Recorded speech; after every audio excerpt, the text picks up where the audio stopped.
Суфиян ас-Саури деген кісі болған.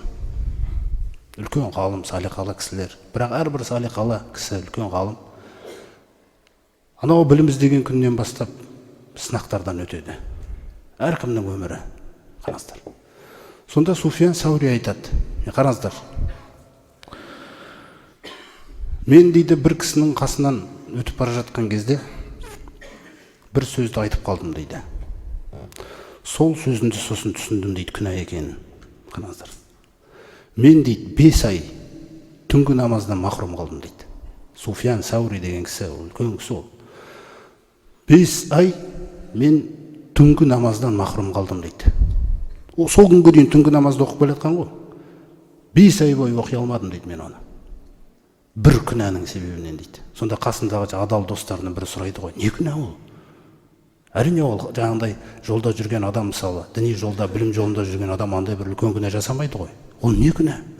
Сонда айтады, мен бір кісінің дұға жасап жылап отқанын көрдім дейді. Қараңыздар.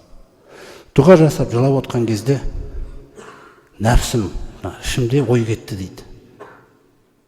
Көзге көріну үшін істеп отыр ғой деп. Қараңыздар. Осы сөз ақтау деп аталады. Түсіндіңіз бе?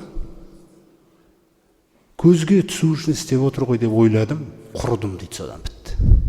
5 ай түнгі намазды оқи алмадым дейді мен.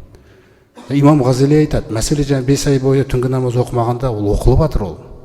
Бірақ олар түсінген оқумен біз түсінген оқудың айырмашылығы бар. Түсіндіңіздер ме? Имам Ғазали айтады, егер де сондай бір істе Алла тағаланың ашуы келіп қалса дейді, қараңыздар.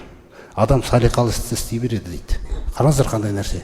Ықыласты алып қояды дейді. Ананың жүрегіндегі ықыластың жоқтығын айтып болған үшін ықыласты алып қойғанда.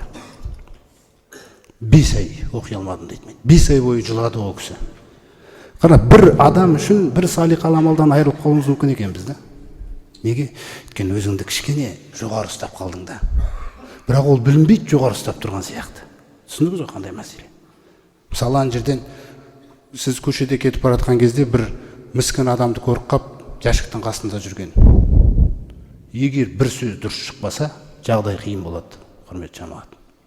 Аллах тағала рахман рахим. Билікті ол шығарады да. Қараңыздар қандай мәселе.